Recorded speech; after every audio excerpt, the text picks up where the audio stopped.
Hi guys, welcome to Creative Making. I'm Pete, and in this video I'm going to be talking about sculpting tools. Before we get into this video properly, I just wanted to cover a couple of things that I think are quite important to realise or to understand before you kind of set out to buy a whole ton of sculpting tools. I've been asked over the years by students and friends what the best sculpting tools to get, you know, what will improve my work. Ultimately, the only thing that will improve your work is your practice and dedication. It's not the sculpting tools that improve your work, it's you developing your skills and practicing.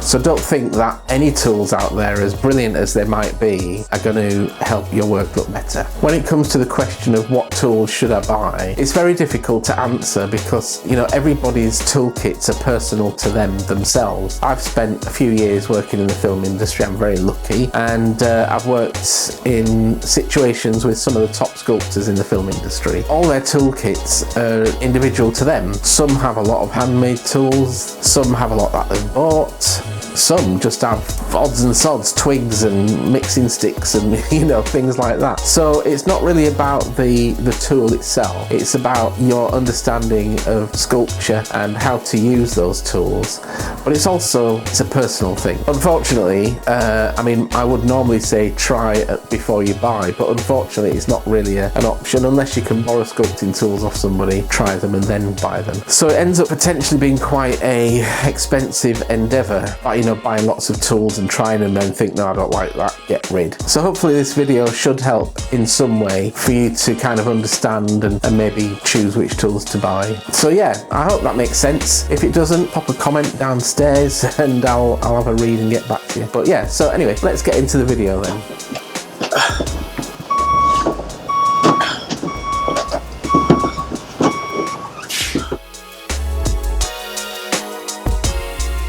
Right, sculpting toolbox. Let's have a quick look inside.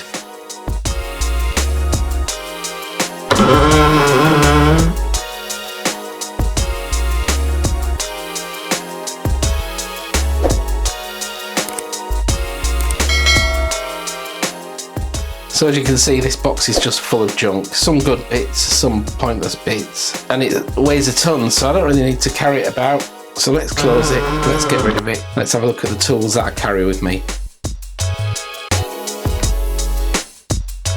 So there's 3 drawers, only small shallow drawers. Got one with brushes, one with sculpting tools. That central one there is just slightly larger sculpting tools and odds and sods.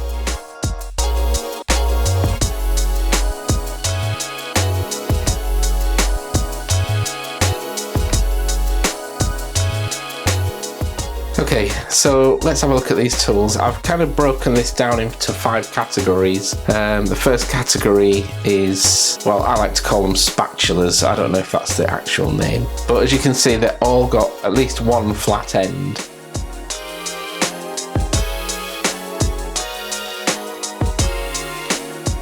This one particularly is really nice because it's flexible.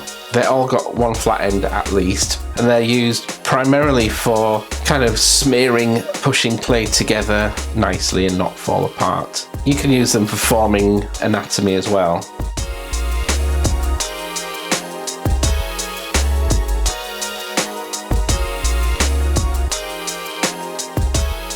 These particular ones from Mirabali, they look like they're going to fall to pieces, but they're so well made. But yeah, they're spatulas as well. They can be used for sculpting toys, fine detail on, you know, prosthetics and things like that. So this is first category, and that is spatulas.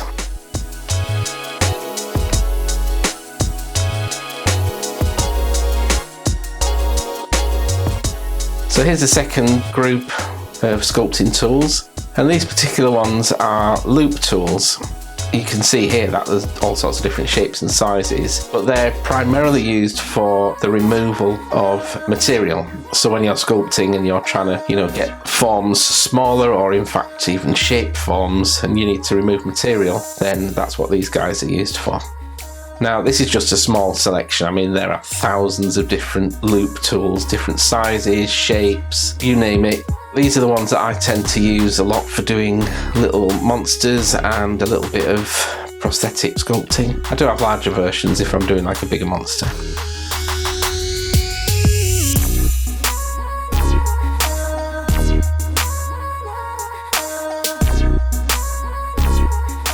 They all seem to be wire except this one, and this is like a steel ribbon. I believe this one is for ceramics, but it doesn't really matter, they're all the same.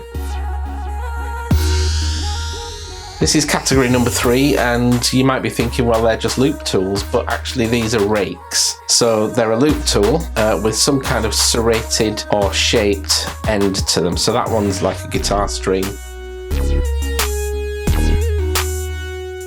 This one's twisted brass square rod. You get them with jeweler's blades on. All kinds of different kinds of rake, but the similarity between them all is that they're all got serrated or some form of shape. And they're used for softening out forms and stuff. This category I call specialist category, and it's got all sorts of other stuff in. So here we've got a really nice clay extruder. I use it a lot for when I'm doing prosthetics and grounding up, but you can use it for making detail and textures.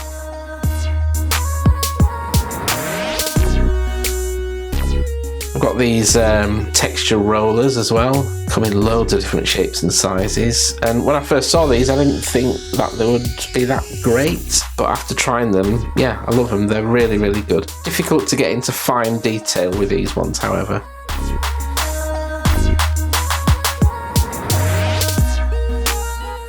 This is a tool that I made myself based on an idea that I got working with Gary Pollard, and this is actually a texture tool. It's used for doing oval pour texture. And these guys, 2 different brands, but both essentially the same, they're wrinkle tools.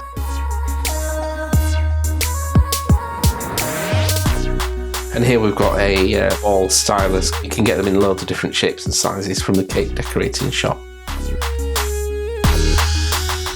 And then we mustn't forget these, kidneys. They're called kidneys because they're that shape. But if you're going to get these, try and get them with serrated edges. These ones are great because they've got thick serrations and thin serrations. Finally, we've got a drawer full of various brushes. Some wire brushes, some really soft brushes. Just a good selection.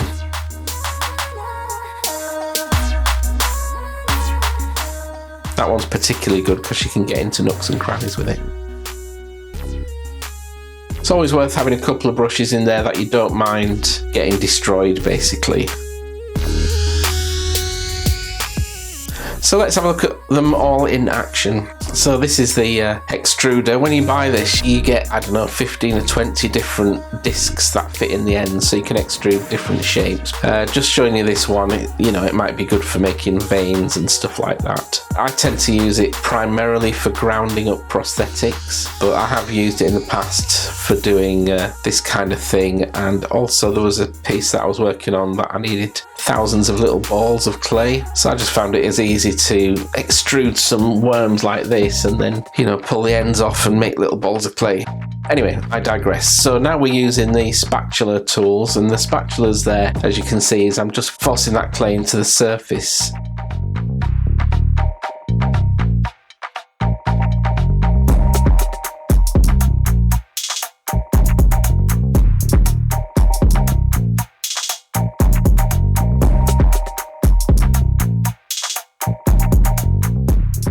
Here we've got loop tools, and as you can see, they remove material. They're very, very good at taking material off. I use them often for creating supple forms as well. There's a smaller one, but it's exactly the same. It just removes material. Now, rakes, I'm going to kind of go through different levels of rakeage on these ones, but you can see here that I'm going against the grain, as it were, and what that's doing is it's actually softening edges. So rather than it just taking tons of material off, we're barely taking any material off, actually. And so these rakes are used for unifying surfaces. If you work down through different grades of rake, from rough to fine, then you can actually smooth things out pretty successfully.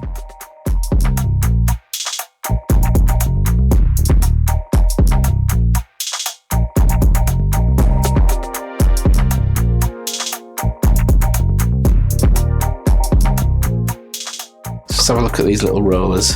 So these two are very similar. This roller and this one are very similar. That first one there is just round, so it's good for getting into detail. And there's the skin texture one. It's quite nice.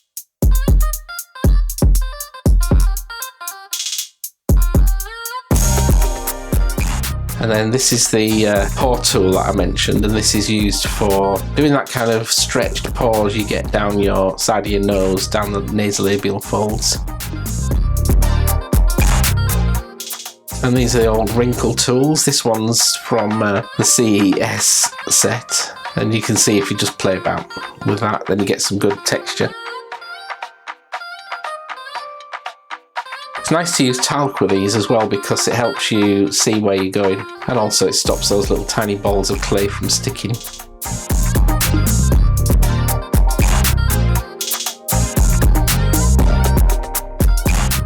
So let's sculpt a little thing, and we'll use all of these tools that we've looked at in one particular sculpt. So we'll start off using the loop. I'll just cut some wavy lines out, and we'll keep those pieces because I want to stick them back on there.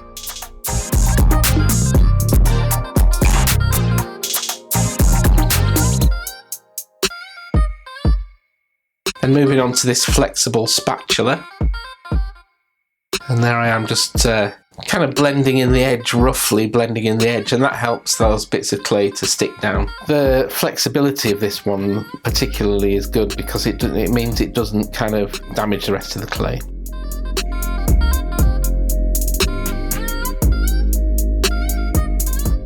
So moving on to this guitar string rake now, and you can see I'm going along the opposite direction, and it's really just to soften those edges off. I'm removing very, very little material.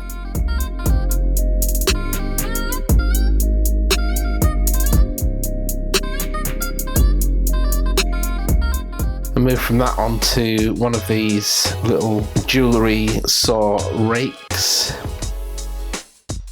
Again, we're removing very, very little material with these.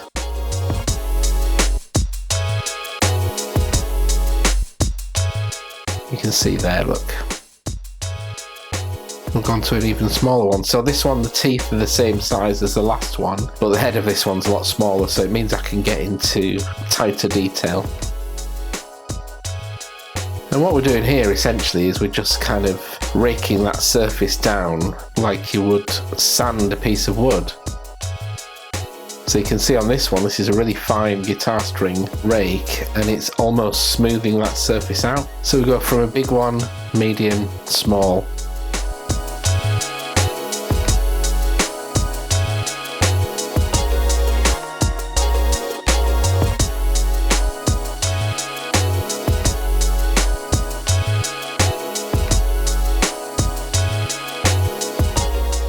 Okay, so once we've got it to a satisfactory level of smoothing, then we're just going to use this tiny little loop tool. This is a Ken Banks itty bitty tool, and I usually use this one for larger folds and wrinkles like I'm doing here.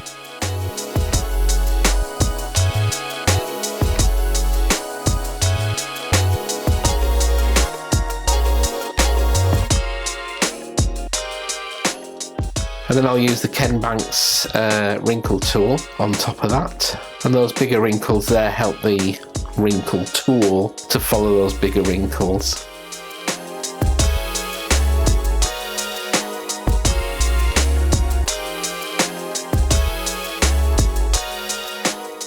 And we use that little ball tool. You can actually see on that you can't get that into those nooks and crannies, so that ball stylus is a good alternative. And then this is that paw tool that I mentioned. You see I'm using the back of the paw tool there, and it gives that kind of elongated paw. And that's essentially it really, and then from now on we're just kind of adding layer upon layer of texture. It's not a sculpting video, so I'm not going to really continue much further with this, and as you can see I didn't really sculpt anything specific. I will do some sculpting videos because it's something that I really enjoy. So, but yeah, this was just really to illustrate the tools and how you might use them. just going in there, and I'll probably do some more wrinkle tools, get some more talc on there, and I just kind of rinse and repeat, and there we go.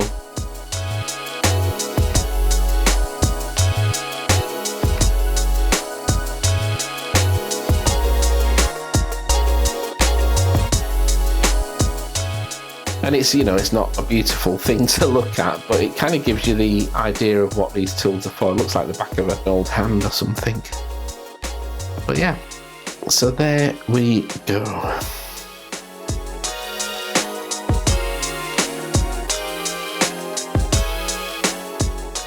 So there we have it, the basic tools and their intended use. As I mentioned in the video, you know, even though the tools are intended to remove clay and whatever, we all use them in different ways. So don't feel as though if you buy one tool, you have to use it like that. And that's it. If you've got any questions or comments regarding this video, pop it down in the comments there. If you've enjoyed it, if it's been informative, hit that like button. Apparently that like button has something to do with this mysterious YouTube algorithm, so the more likes I get, the more the video will get shared. So I'm told, I don't know. So hit like, if you haven't already done so, hit that subscribe button and then click the bell. I've got some great videos coming out over the next few months, so if you're interested in any aspect of creative making, whether it be model making or mold making or whatever, hit that subscribe button, and don't forget to hit the bell as well, because then you'll get notifications. Also, I've set up a Patreon account, so there'll be early release of videos before they go up on YouTube, so we get to see them first. There's going to be access to giveaways. So yeah, Patreon is www.patreon.com/creative making. I'd really appreciate it if you would pop over there, sign up. Everybody's help, no matter how small, is fantastic, and it helps me to continue this YouTube channel. So yes, brilliant. Thanks guys for watching, thanks for getting to the very end there, and in the meantime, stay safe and I shall see you soon. Thanks guys, bye.